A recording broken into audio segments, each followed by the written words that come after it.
Magandang araw mga kaampalaya. Ayan. Nandito tayo ngayon sa farm ni Nelson. Ayan. 45 days na tong ampalaya namin. Ang naging problema lang namin dito, ito kasing lupa, para may idea lang kayo. Itong lupa namin na pinagtanman namin, parang ano kami, talagang sumugal. Dahil yung lupa na to, mas marami pa yung ugat ng ugat ng ano, kawayan, kasi mostly maraming kawayan talaga dito. Kumbaga talagang first time pa lang tinaniman, kaya yung dating ng lupa rito, medyo buwagag talaga siya. Pero hindi yun ang pag-uusapan natin. Ang pag-uusapan natin yung sakit ng ampalaya na to. Ito nga palang ampalaya namin, ano to, Mistisa F1. Parang napansin ko tong Mistisa F1. Hindi na katulad dati nung una ako nagtanim nito na matatag sa sakit. Ngayon parang ano na lang to, yung mga pipitsuging ano, yung pipitsuging hybrid seed, hindi, parang hindi na talaga siya Mistisa F1. Pangit na sa itanim. Susunod, di na ako magtatanim na itong Mistisa na to. Kasi dati, nung nagtanim ako nito, napakaganda, napakatibay sa mga sakit. Putya, ngayon, hawakan mo lang dali-dali, sakit na diretso. Eh, itong field na to, ngayon pa lang to tinaniman. Kaya nga nagtataka ako, ang daming wild. Oh, hindi nga to umabot ng ano, yung mga 200 ka puno, siguro mga nasa 1,500 square meter or less or more. Mga ganun yung laki nito. Kasi doon, yung tinaniman ko doon, 2,800 square meter yun. Eh medyo nasa kalahati rin to. Mga ganun yung estimate ko na itong luwang. Tsaka ito, direct seeding namin itong ginawa. Siguro nasa 45 days na siya. Actually, namumunga naman na. Nag-start na siya magbunga. Tapos yung protocol namin sa pag-abunod, tsaka yung ano, yung pag-apply ng insecticide, pang-control ng fungicide, updated din naman.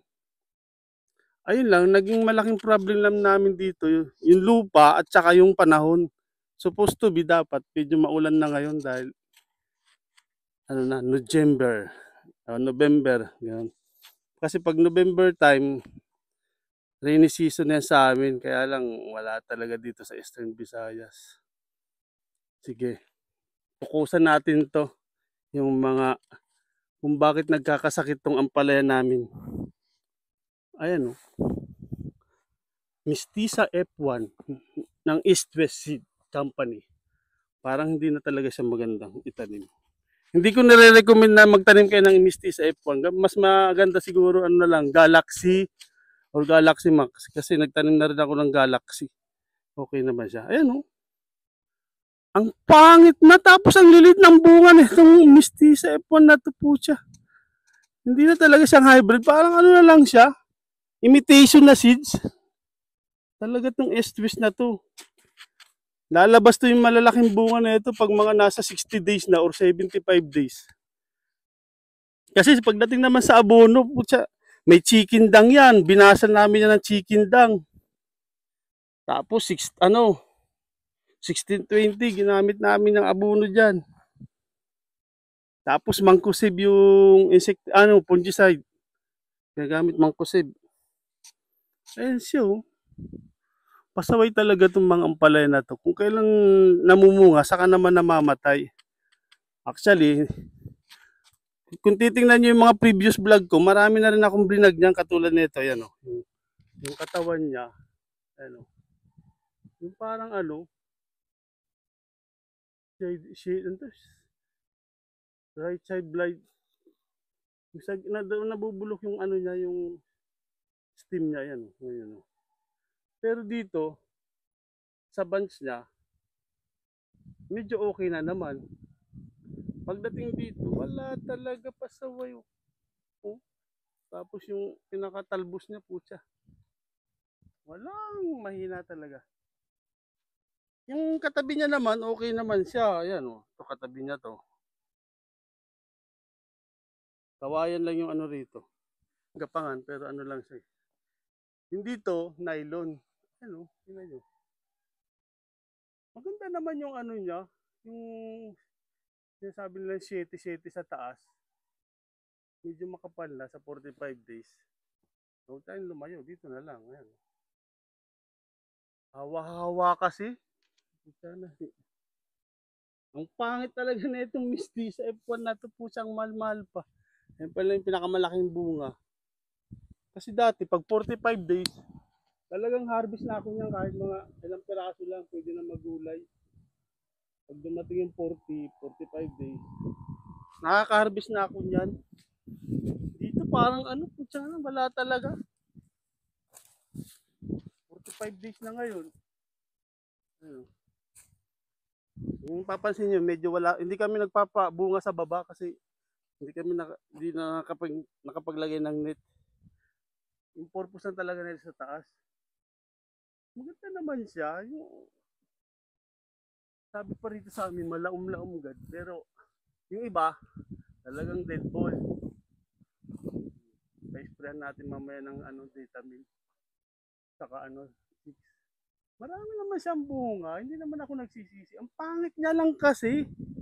Tang inang Misty sa ipon na yan. Hayop. Ayan oh. Tsaka hindi pa nagsasanga yung bunga sa kabila. Puros isa lang. Dati kasi yung Misty sa ipon tinanim ko, may bunga yan dito. Tsaka may bunga yan dun. Kabilaan ba? Ngayon isa na lang dito. Tapos dito sasabihin. Depende sa pag-aalaga. Putang pag-aalaga. Hayop na yan. May masasabi pa ba kayo rito sa pag-aalaga na to? Ayan o. Medyo ano siya. Ito, parang normal din lang naman to. Kasi medyo mainit yung panahon talaga rito sa amin. Ano talaga to. Siguro, lumampas na kami sa deadline nito. Dati ano to eh. Yung target ko lang nito, 20% yung casualty. Kaya lang ngayon, parang umaabot na ng 30 to 35. Tsaka itong side naman dito, yan, katulad dyan, o, tingnan mo and hindi dilaw. Sabi ko na lang, tanggalin na lang yan, bunutin na lang, hayop na yan. O, lahat yan may tanim. Kaya lang ito na natira isa, o dito tayo. Mangilan na lang yung may tira dyan. Ganun talaga kabrutal tong to. Itong mga wilt na to. Tingnan mo naman Pero parang kasi, kumbaga sa yung siling panigang, mapapansin nyo doon, di ba? Ewan ko kung nagtatanim na rin kayo ng siling panigang, yung tinatawag ng lapnos. Sayang kasi hindi ko na video yung yung dahon na nakita ko doon. Dito, medyo na siya, parang nagba-brown. Ba-brown, tas nabubulok sa dandahan, nalalaya na. And then, tsaka to pasaway itong insekto na to, yan. Insekto na may ikot-ikot pa. Huli ka, hindi na huli. Yan.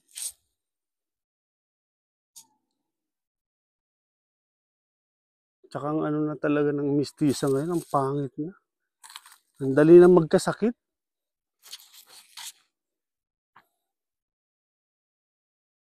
Mas maigi na lang siguro yung taichay ng yung sa Ramgusis, nagsubok na rin ako nun. Yung maganda lang talaga na ko, yung Galaxy. Ayun dami ng patay, halos almost dead na talaga silang lahat. Wala na. Lugi kapital, na lang to. Pang parpar na lang to, pang parpar. Siyempre, ilalaban pa rin natin to. Sayang naman, kahit pa paano makaka-harvest pa rin tayo dyan. Medyo nalalaya-laya siya. Pero ganyan din talaga yan dahil mainit yung panahon. Sige, update namin kayo kung sa first harvest namin kung makakailang kilo kami nito. Actually, halos kalahati na siya dead ball Pero hindi pa rin nawala ng pag-asa dahil yung isang puno nito, basta naalagaan lang, kaya niya naman mag-harvest ng 5 kilo. Sobra. Lobat pang animal na to. Oh. Basta binibigay ko lang nito yung maximum 2 kilos pero in reality kaya niya talaga magbigay ng 5 kilong harvest nito per hill. Basta alaga lang, alaga sa spray, alaga sa abono, check, aga, umaga, hapon. Ganda naman. Marami pa naman buhay. Mas marami pa rin yung buhay kaysa sa namatay. Ayan siya, tinan mo. Oh. Talagang naninilaw siya. Yan oh. Pangit talaga. Mahina talaga itong... Oh, tapos dyan buhay. Doon patay. Kasi kung bacterial well, dikit-dikit to. Tsaka hindi dapat nagkakadistansya. Dahil naka-experience na ako yan. Oo, bacterial well. Pero anong klaseng bacterial well? Bacterial well. Hindi ito bacterial well na klase. Yung mga matatagal na nagtatanim ng ampalaya, hindi rin nila kayang sagutin to kasi first time tong tinaniman dito eh. Maniniwala akong bacterial well kung siguro 3 tanim mo na to, 4, magiging bacterial well talaga ang problema. Tsaka treated rin to. Inispiran din namin to ng fungicide tsaka bactericide bago namin hinulugan. Antacross to, katulad sa katulad sa siling panigang, yung nasusunog, ganun na ganun siya. Yun lang. Update namin kayo sunod. Bye-bye!